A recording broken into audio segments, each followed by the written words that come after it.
Welcome to Catholic News World.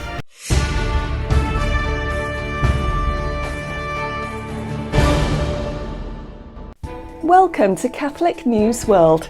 Please subscribe to our channel. My name is Steph.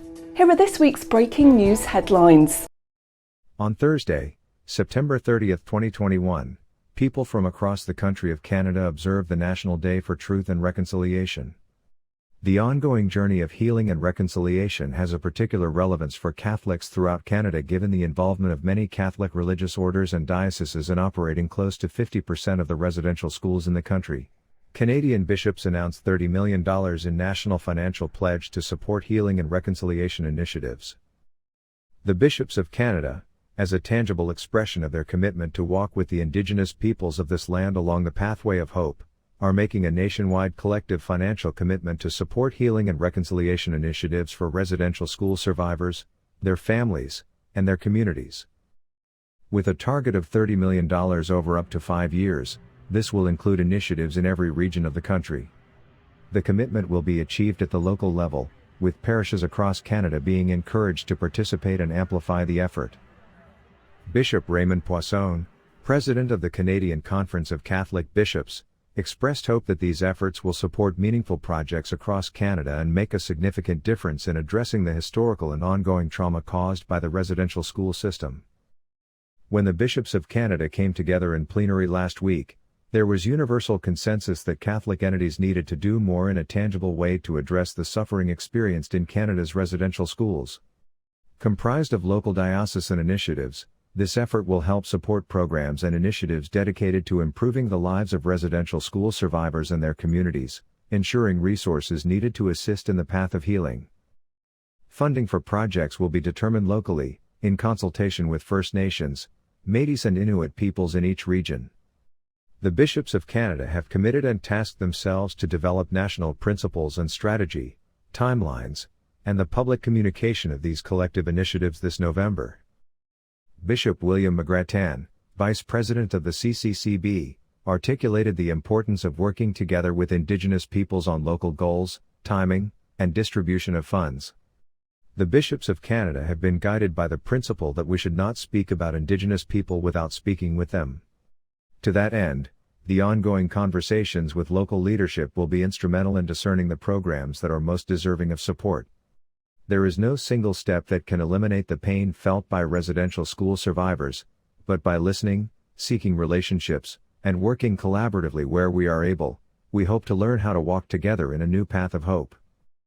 Today's news follows a national apology that was issued by the Canadian bishops on Friday, the 24th September. In the weeks and months ahead, the CCCB will continue to provide updates on this work, as part of a long path towards healing and reconciliation. Archbishop Salvatore J. Cordileone of San Francisco asked all Catholics and others of goodwill to join the Benedict XVI Institute's Rose and Rosary for Nancy campaign at benedictinstitute.org. Therese of Lisieux, the Little Flower, whose feast day we celebrate this Friday, is remembered for these famous and cherished words: "After my death, I will let fall a shower of roses. I will spend my heaven doing good upon earth.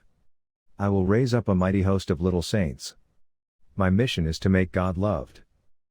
And after her death, the roses began to shower down from heaven. Roses have been called Teresa's signature, a sign that the petitioner's prayer has been heard. The rose is also a symbol of our Blessed Mother, the Blessed Virgin Mary, the mystical rose. At this particular moment in the history of our nation, we need more than ever the intercession of our Blessed Mother, Therese, and all other saints who have shown us the path to life. Indeed, the reaction elicited by the passage of the Texas Heartbeat Bill shows how desperately our country, and many of our political leaders, need a conversion of heart to steer us away from the path to death and reclaim a culture of life. Witness the House of Representatives' passage of H.R. 3755, which would impose abortion on demand nationwide at any stage of pregnancy. A conversion of heart of the majority of our congressional representatives is needed on this issue, beginning with the Leader of the House, Speaker Nancy Pelosi. I am therefore inviting all Catholics to join in a massive and visible campaign of prayer and fasting for Speaker Pelosi, commit to praying one rosary a week and fasting on Fridays for her conversion of heart. Please sign up for the Rose and Rosary for Nancy campaign at benedictinstitute.org, and a rose will be sent to her as a symbol of your prayer and fasting for her. Speaker Pelosi speaks fondly of her children. She clearly has a maternal heart. Pope Francis has called abortion murder, the equivalent of hiring a hitman to solve a problem. The solution to a woman in a crisis pregnancy is not violence but love. Please join me in praying the rosary and fasting for a conversion of Speaker Pelosi's maternal heart to embracing the goodness and dignity of human life not only after birth, but in the womb as well. This is our year for the homeless, Maggie Gallagher, Executive Director of the Benedict XVI Institute added. Our support for our brothers and sisters on the streets of San Francisco and our support for our brothers and sisters in the womb has the same deep roots, our faith in the equal dignity of every human soul. We matter not because of how rich, or powerful, or useful, or beautiful we might be, but because of who we are. Equally beloved children of God. At the General Assembly for the Pontifical Academy for Life, Pope Francis condemned abortion and euthanasia. He said, "Here too I would like to mention that we are victims of a throwaway culture." Monsignor Paglia, in the presentation, mentioned something, but there is the waste of children that we do not want to accept, with that abortion law that sends them to the sender and kills them directly. And today this has become a normal way, a habit that is very ugly. It is really a murder, and to understand it well perhaps it helps us to ask a double question: is it right to eliminate, to take out a human life to solve a problem? Is it okay to hire a hitman to solve a problem? This is abortion. And then, on the other hand, the elderly who are also a little waste material, because they are not needed, but they are wisdom, they are the wisdom roots of our civilization, and this civilization discards them. Yes, in many parts there is also the law of hidden euthanasia, as I call it. It is the one that makes people say, medicines are expensive, only half is given, and this means shortening the life of the elderly. With this we deny hope, the hope of the children who bring us the life that keeps us going, and the hope that is in the roots that the elderly give us. We discard both.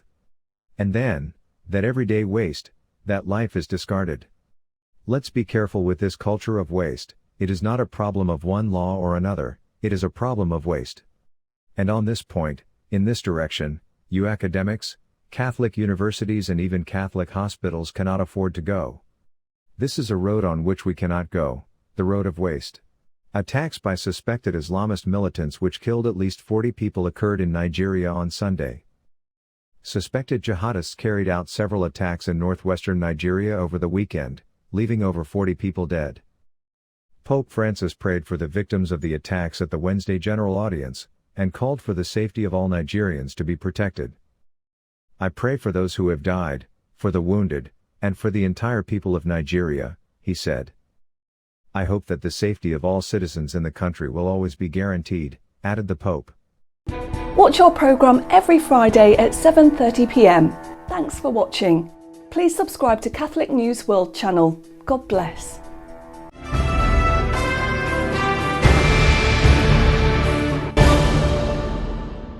Please subscribe to Catholic News World's YouTube channel. Thanks and God bless.